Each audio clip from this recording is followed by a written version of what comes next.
in the... So, hey, everybody! Hey, y'all! Come on in here! You know what, y'all? I can't see nobody to come in here. I just see the eyes. So y'all gotta hype me up or whatever. What to say, what to do when the smoke clears the room.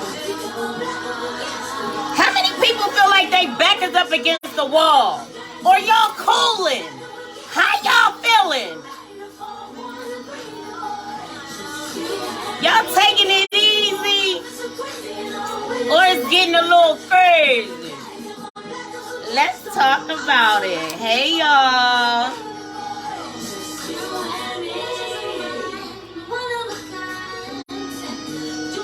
Hey, everybody. Thanks for coming to hang out with me. So, you know, we got to burn our sage, right? Keep our vibes high. So, tonight we talking about love languages. We talking about love languages. We talking about tales from kindergarten. We talking about silly shit that bitches say. And I want to know what's on your bucket list. I got my wine tonight, y'all.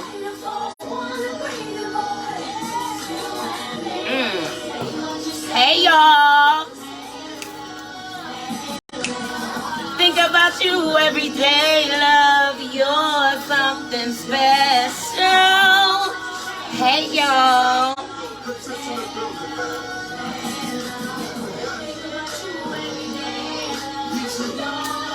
I'm clowning. Hold on, I got distracted. I done only had 3 sips of wine, y'all. Tell me how y'all Wednesday was. Hey, everybody.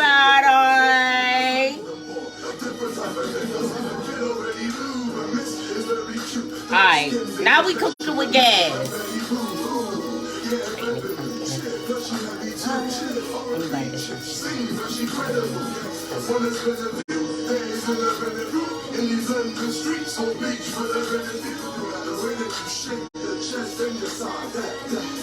Hey, everybody. So tell me how y'all Wednesday was. So we talking about bucket list tonight. Hey, boo.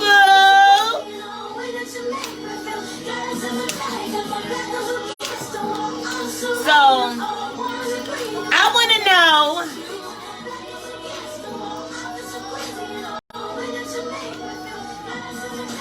I want to go surfing. That's on my damn bucket list. I need to learn how to... Well, first I need to learn how to swim. Then I want to go surfing.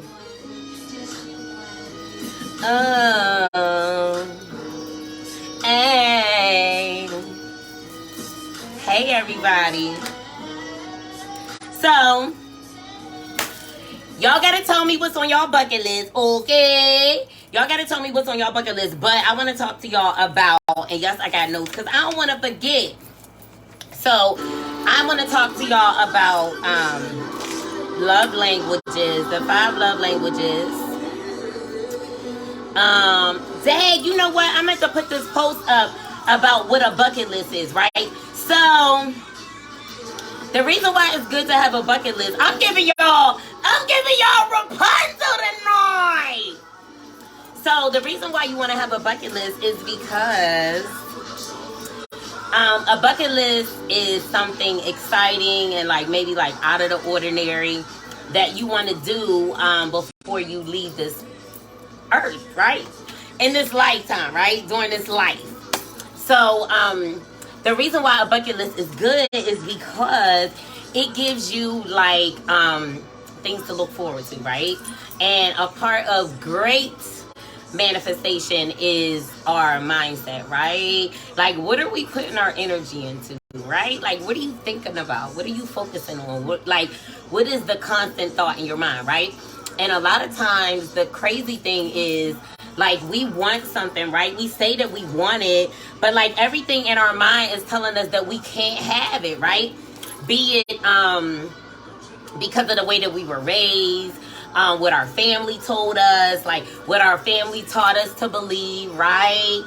Some of us feel like we're not worthy of love. Some of us were told that we would never have love or be with anybody. So subconsciously, like, we play that ish out, right? So we be looking for love, but we be sabotaging our relationships. But guess what, y'all? We normalize a healthy, sexy relationship, right?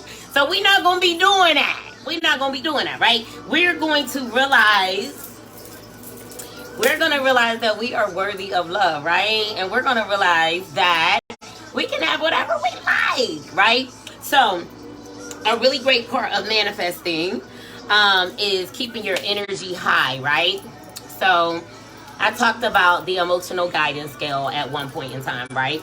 And to sum it up, we know that boredom is like the decline, right? So the emotional guidance scale swirls up, right? It's like a funnel, right? So you can go up in your emotions or you can go down in your emotions, right? So those lower level emotions are like depression, ungratefulness, but it all starts with boredom, right? And then it goes down from there. But the sad thing is, like, in all seriousness, like at the very bottom of that is like depression and suicide and suicidal thoughts and all of that kind of stuff, right? So it's very important for us to operate on the higher end of the emotional guidance scale, right? So what lives there? Gratitude, creativity, joy, peace, happiness, love is the highest vibration, right? So all of those things are on the higher end of the emotional guidance scale. So you want to stay there because that is the place that you want to be so you can manifest your motherfucking dreams, right? So we want to operate. So yeah. So we talk about the bucket list, right? Bucket list. So now I remember the reason why I was talking about the bucket list, because I was saying that I got to feed a sheep. So I said how many people's sheep feeding is on a bucket list, right? So that's how I got on the subject of bucket list, clowning about feeding the sheep, right? So we have our bucket list because our bucket list is going to give us something to look forward to in life, right? So I'm going to encourage y'all to come up with a bucket list, right? So with that, you want to have like just certain things that you want to do. So for me, some of the things that are on my bucket list is I really want to study, I really want to study other cultures, right? Like I really want to go to other places and like really engulf myself like in their culture. I want to eat their food. I want to dress in their like clothing, like if it's really, really different from what's in the United States, right? If it's really, really different, like I really want to just immerse myself in the culture, right? Hey, so that is on my bucket list, right? I want to ride a camel. Y'all know how I feel about camels, so I want to ride a camel. And like I said last night, I want to travel the world with a sexy goddess guy, with a structured goddess guy, and bless the land with our love, right? I want to be a world healer, right? So that is a part of what's on my bucket list. So what's on y'all bucket list or whatever, right? So y'all can tell me what's on y'all bucket list. I want to talk to y'all a little bit about love languages, right? So here on QueenTv After Dark, welcome to QueenTv After Dark, where we normalize a healthy, sexy relationships. So here on QueenTv After Dark, a part of normalizing healthy, sexy relationships.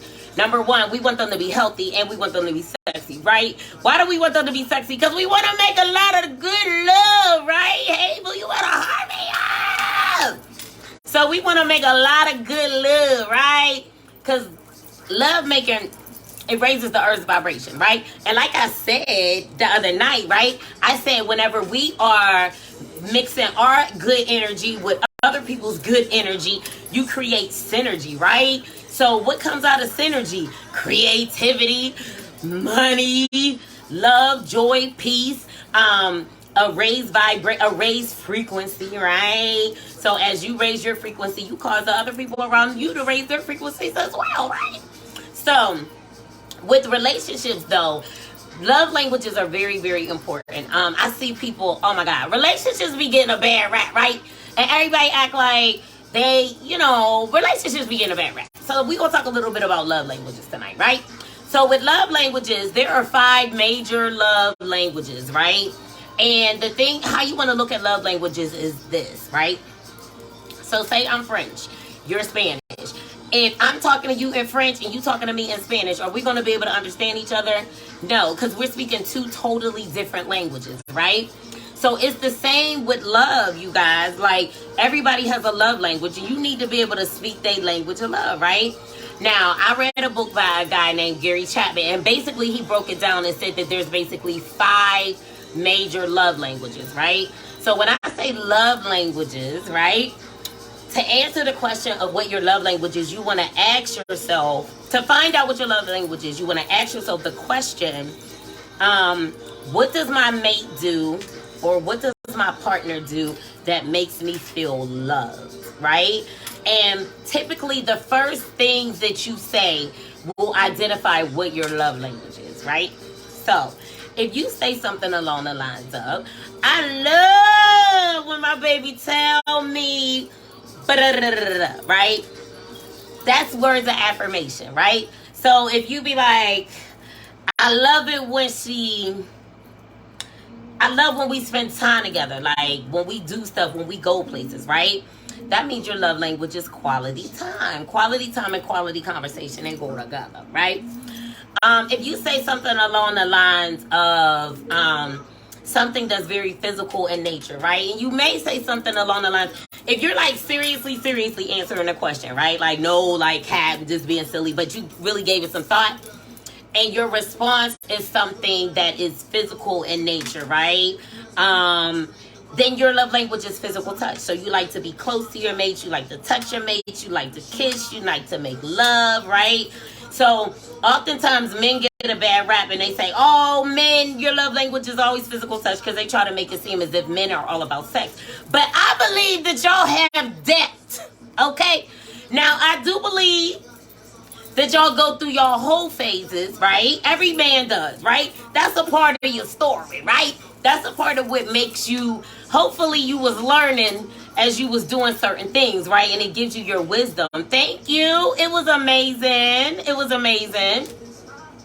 So hopefully you are, my day was amazing. Thank you for asking. So hopefully you are really giving it some thought, right? And your love language very well could be physical touch. So that's going to go beyond sexual, right? That's going to mean like when you're with your partner, like you just always want to be close. Like you want to be touching them. You want to be intertwined with them, right? Like if they sitting on the bed, like your hand is on their leg or something like that. That's physical touch, right? So the travesty is when we get with somebody and they don't speak our language. They don't speak our love language, right? What does that look like? Your love language is physical touch, and you get with somebody who, how was your day, Mr. Wilson, by the way? Did you work? Did you eat? Are you in the house safe? You know, these Philly streets are rough out here. Let me know. Tell me all about it.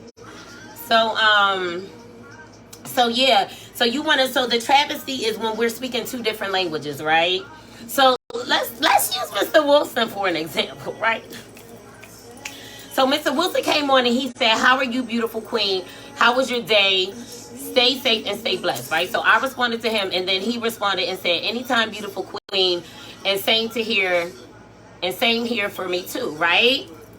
So let's dissect his response. He's very affirmative, right? So if I was somebody who my love language was words of affirmation, like I would be drooling all over Mr. Wilson, right? Because he used lots of words, right? Beautiful queen, beautiful queen, beautiful queen, right? And then he said, same to hear from you, right? So he may have thought that it was my day was good. And I go back, lucky you. You been off all week. You been off all week. You could have made me some breakfast or something one of these days. So yeah, you guys. So say, for instance, his love language is physical touch, right? And I grew up as somebody who's not really into affection. Say I'm not affectionate at all. That's a travesty, right?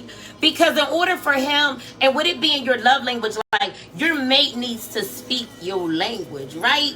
Your mate needs to be able to talk to you in the language of love, right?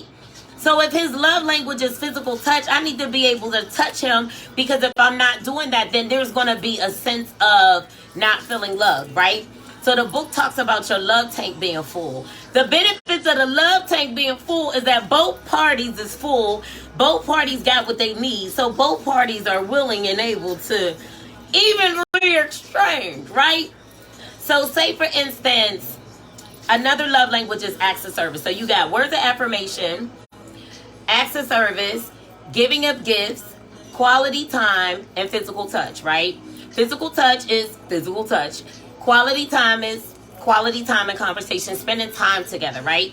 So if you were somebody who you're not used to spending a lot of time with your mate, right? And you guys spend a lot of time apart, you may not want to be with somebody whose love language is quality time, because they need that quality time in order to truly feel loved in the relationship, right? And it sounds like, well, you know what I mean? I should be able to do what I want. But the reality is, that's how we end up in relationships, and we don't feel fulfilled, and we're not completely happy, because we're speaking two different languages to each other. And the reality is, you make a choice. That's one of the things that the book says. Like, you choose to love your partner the way they want to be loved, right? So if I'm not affectionate, I don't need to be with a person whose love language is physical touch, right? And if I can't give uplifting words and have affirming conversations, then I may not want to be with a person who needs to have that verbal reassurance, right? That person that needs to know that, like, that you think that what I do is important. I need to hear it. You need to tell me. You need to tell me it's the best. You need to tell me that I'm daddy. You know what I'm saying? So those people will crave that verbal, right? So verbal compliments, letters, notes, text messages, like, just things to say, like, I appreciate you. I appreciate what it is that you do, right? Those things are going to be very important to that particular person. And if you're giving them what they need, their love tank is full. So then they're in turn going to give you what it is that you need, right? So then you got acts of service. So I think acts of service and words of affirmation, people go really well, right? Because if you can be a type of person. Now, an acts of service person is going to be somebody that comes off very thoughtful. They're very act driven, right? So the things that they do to show their partner that they love them are actions, right? No. The things that they need in order to feel loved. Because I want you guys to remember that it's about what you need to receive, not what it is that you do.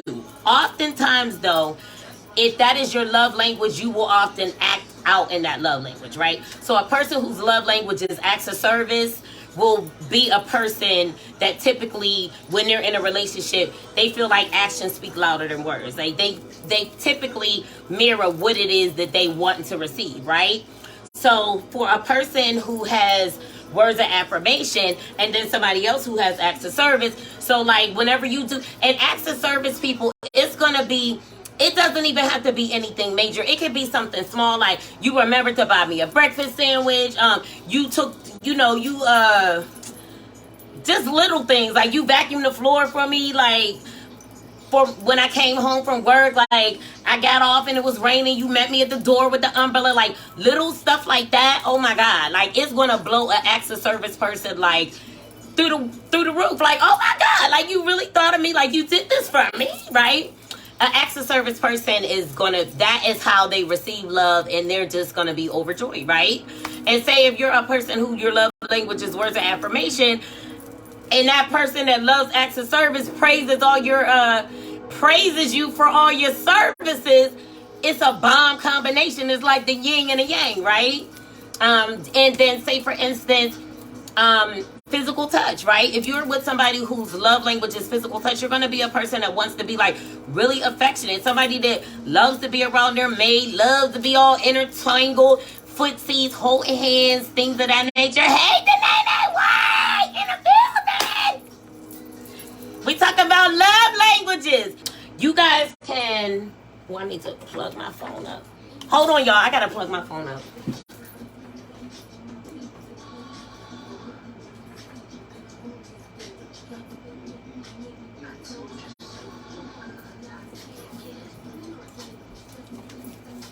Me anymore.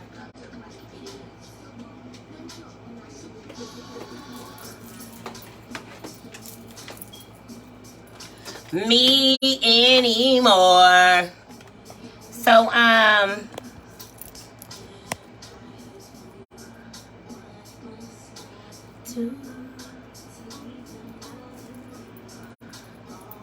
sorry. So yeah, so a quality time person, they're gonna feel like spending time with their mate is like the ultimate love language, right? That time together, that conversation for them is very, very important, right? Having those conversations with your mate, spending that time together with them, right? So an acts of service person, I feel like an acts of service person and a words of affirmation person, if operating in their gifts, they go good together. I feel people who have physical touch, that may be their love language, and quality time is the other person's love language. Like, that shit's gonna work, right? Because y'all all intertwangled and talking and spending quality times, right? What else? So there's some people that need to receive gifts, right? They need to receive gifts in order to feel love, right? That's their love language. So when you ask them how, what does your mate do that makes you feel love? They may say, when they buy me, da da da, right? And that's their honest opinion, right? So no judgment zone. And then we cover them all? Yup, gifts, physical touch, words of affirmation, quality time and conversation, right? So I suggest y'all go online. You can actually go online. And this is the kind of stuff that I feel like people should do, like when they're dating and shit.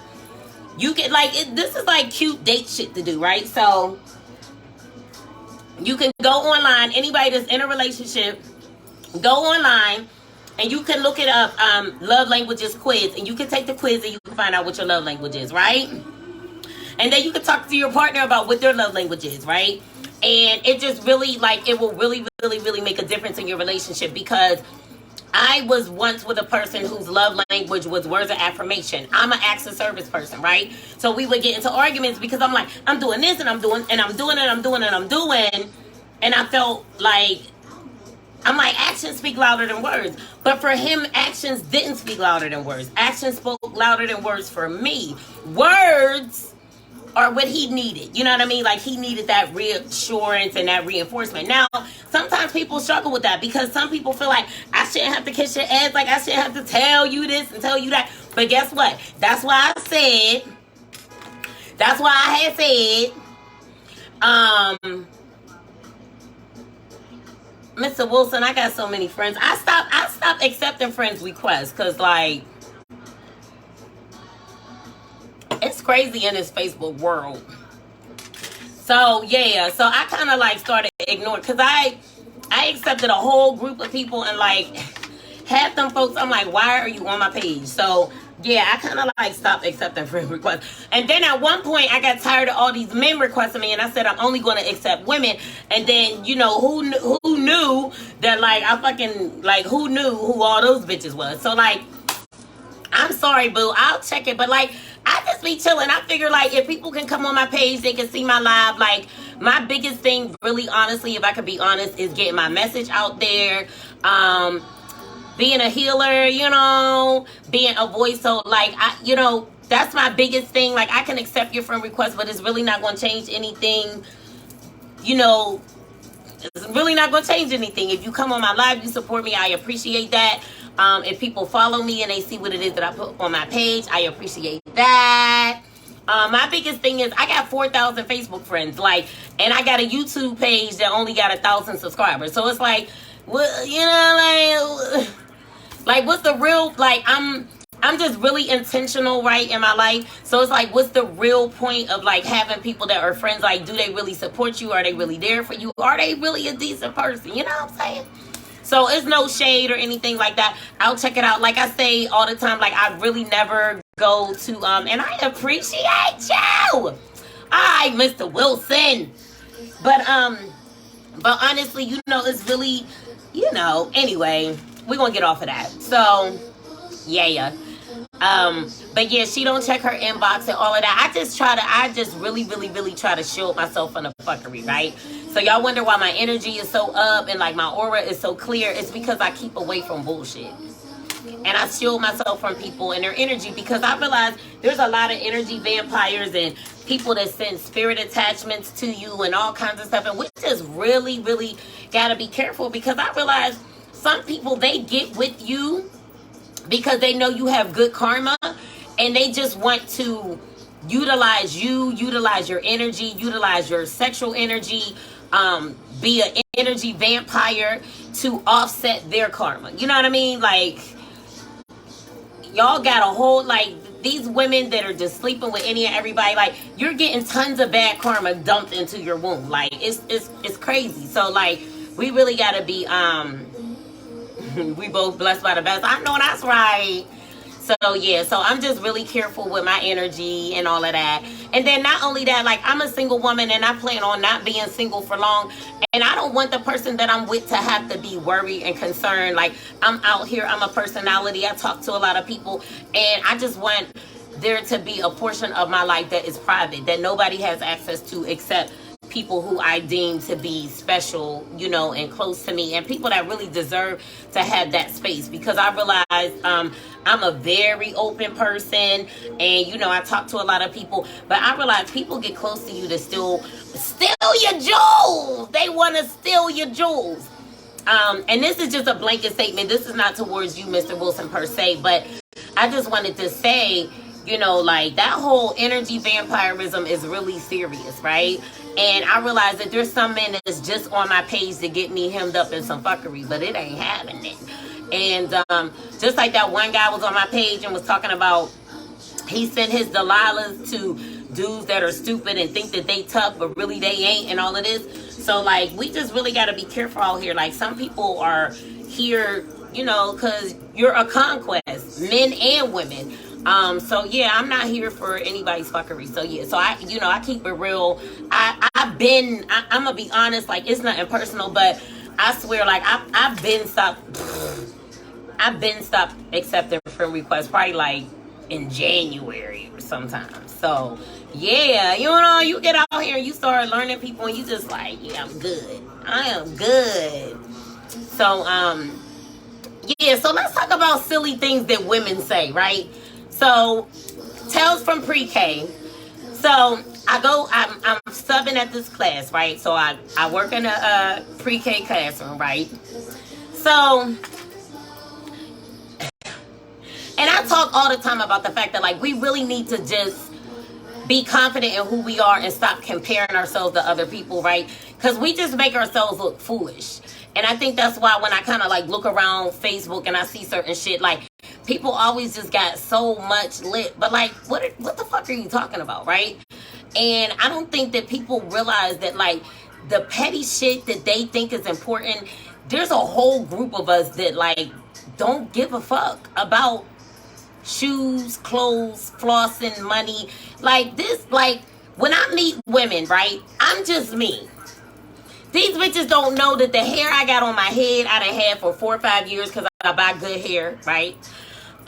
They don't know that, like, I don't even know the last time I went shopping, and a lot of the shit, like, my kids buy me stuff and stuff like that, and they assume that because they see me and I'm well put together and, like, I got a nice shape, the first thing they start talking about is going to the gym.